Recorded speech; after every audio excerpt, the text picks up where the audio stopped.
Alrighty, we have already seen how to do in-text citations and how to make a works cited page for your references. Now, what we're going to work on in this video is an annotated bibliography. Annotated bibliographies are very useful, especially when you are sharing resources with other people on your team. So you got to get used to making annotated bibliographies. Right now, we're going to practice making annotated bibliographies on your own, but you will start adding them together and making holistic annotated bibliographies, because especially when you work on longer and longer projects, it is very important to split up the work and use this. Annotated bibliographies, however, are also very useful to you when you have a major research project on your own.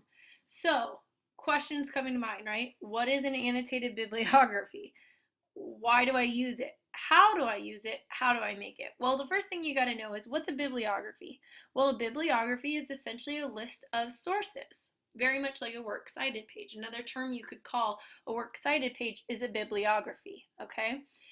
The second question is, what are annotations? Okay, what does annotated mean? Well, if you listen to it, annotated has the word note in it. It's what I've taken note of. So basically, annotated bibliography is a list of sources in which you have taken notes on each of the sources. Okay, so basically, you don't copy and paste your source, you don't summarize your source necessarily. What you're doing is you're taking note of the source. Okay, so let's look at this right here. A bibliography is a list of sources one has used for researching a topic. Bibliographies are sometimes called references or works cited, depending on the style of format you're using. In MLA, we call it a works cited. Okay, a bibliography usually just includes bibliographic information. However, we're going to add an annotation. So an annotation is a summary and or evaluation. For annotated bibliography, you're going to do both. You're going to summarize your source and you're going to evaluate it. Therefore, an annotated bibliography includes a summary and or evaluation of each of the sources.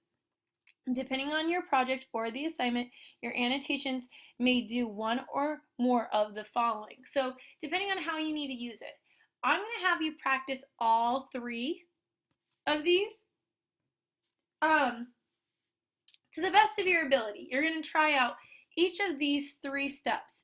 You're only going to need to write one small paragraph on each.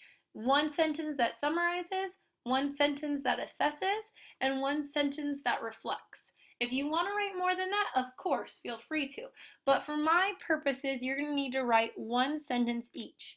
As you continue and get further, different facilitators, different professors are going to require different things. In addition, I want you to know that you should use annotated bibliographies for your own purposes. It's very helpful for you to know how you're going to use each of your sources, okay? So first step, summarize. Some annotations merely summarize the source. What are the main arguments? What is the point of the book or article or source? What topics are covered? If someone asked you what the article or book was about, what would you say? Okay, so just write a short summary. What's covered in your source? Assess. This is where we need to get used to it. Assess. After summarizing a source, it's helpful to evaluate it. Is this a useful source? How does it compare with the other sources that you have included in your bibliography, in your works cited? Is the information reliable? Is the source biased or objective? What is the goal of this source? So you've already talked about this before because you've rated each of your sources for your eLab on whether or not it's credible. So you're going to tell yourself, your audience, etc., is this a good source? Is this source useful? Does it just repeat the information that I've already seen? Okay? Finally, you're going to reflect. Once you've summarized and assessed the source, you need to ask, how does it fit into your research? Was this source helpful to you? How does it help shape your argument? How can you use this source in your research project? Has it changed how you think about your topic? So you can find a very good source that is generally along the same lines of the topic that you are researching, but it is not necessarily useful to your project. All of the time while I'm researching, I find things that I would love to read and research, and I review it and I say, you know what, that's not really useful for my project. I'm going to set that aside And maybe if I have some extra time of my own, I will go back and I'll read that. But for right now, that's not really useful to my project. I need to not include that, okay? So why should I write an annotated bibliography? First of all, to learn about your topic. It's excellent preparation for your research project. It allows you to collect the information, decide what sources are useful, right? It also lets us see how it's been used or done, okay? It helps you formulate your opinion, your thesis, because you can know that you're building your ideas off of credible sources. So it's very useful to you. In addition, it helps other researchers. Professionally and in scholarly ways, many scholarly annotated bibliographies actually get published.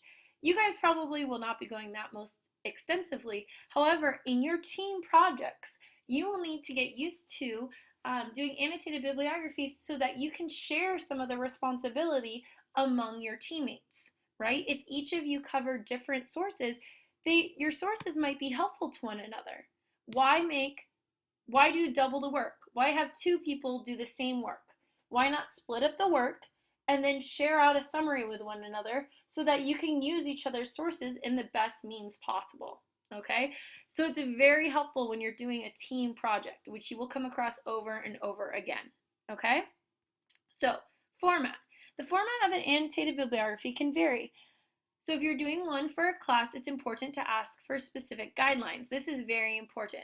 This is what I want you to see. Generally, though, a bibliographic information of the source is written in MLA or APA format. You guys are going to use MLA, okay? You're going to use MLA. You're going to cite all of them, just like you would a works cited page. If you create your works cited page and then you extend that to make an annotated bibliography, that's great. You want to have the MLA formatted citation. You want to have it with the hanging indent, and you want to write your notes below it. You also want to put your sources in alphabetical order, okay? The annotations for each source are written in paragraph form. Paragraph form, meaning you use complete sentences, okay? And you build those into paragraphs. Now look, the lengths of the annotations can vary significantly from a couple of sentences to a couple of pages. The length will depend on the purpose. If you're just writing summaries of your sources, the annotations may not be very long.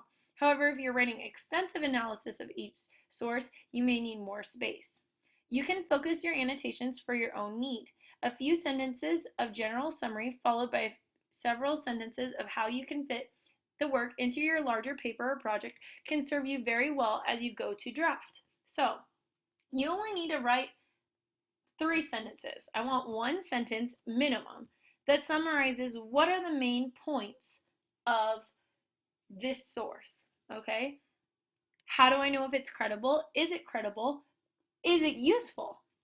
And then, how is it going to connect in your research? How are you going to personally use this source? So I want you to look at an example. Now, this is longer than what you need to do, but it's relatively short and it covers what it is. Now, this is just one entry. This is an example entry, okay? So we can see this is the book Bird by Bird, Some Instructions on Writing in Life, written by Anne Lamott. Okay, let's look what our summary, assessment, and reflection cover. Lamott's book offers honest advice on the nature of a writing life, complete with its insecurities and failures. Taking a humorous approach to the realities of being a writer, the chapters in Lamott's books are wry and anecdotal and offer advice on everything from plot development to jealousy, from perfectionism to struggling with one's own internal critic. In the process, Lamott includes writing exercises designed to be both productive and fun. Okay, so that's a summary of what this source is. Now, this is a whole book, so it has a longer summary. Lamott offers sane advice. This is the assessment. So Lamott offers sane advice for those struggling with the anxieties of writing, but her main project seems to be offering the reader a reality check regarding writing, publishing, and struggling with one's own imperfect humanity in the process. Rather than a practical handbook to producing and or publishing, this text is indispensable because of its honest perspective, its down-to-earth humor, and its encouraging approach. Okay, so that's our assessment, okay? It's not necessarily a handbook, but it is very useful. Okay, how are we going to use this in our project? Chapters in this text could easily be included in the curriculum for a writing class. Several of the chapters in Part 1 address the writing process and would serve to generate discussion on students' own drafting and revising processes. Some of the writing exercise would also be appropriate for generating classroom writing exercises. Students should find Lamott's style both engaging and enjoyable. Okay, so she is trying to write a curriculum for a writing class. So she told us what the book was about, she assessed it, what was it like, and then she told us how she was going to use it. Okay, so that's what we want to see. Now, when you're covering a research topic, it might say something like, this source is specific to the religion of one tribe, or this source is a great summary of the entire region. Okay, it's useful for all people, and we're going to use this in reflecting on religion, or something like that. It does not need to be very long. I am looking for about 3 sentences, again, on one that summarizes, one that assesses, and one that reflects. Okay? There's also helpful links here. If you ever go to OWL at Purdue, they have tons of examples for you. Okay? Good luck!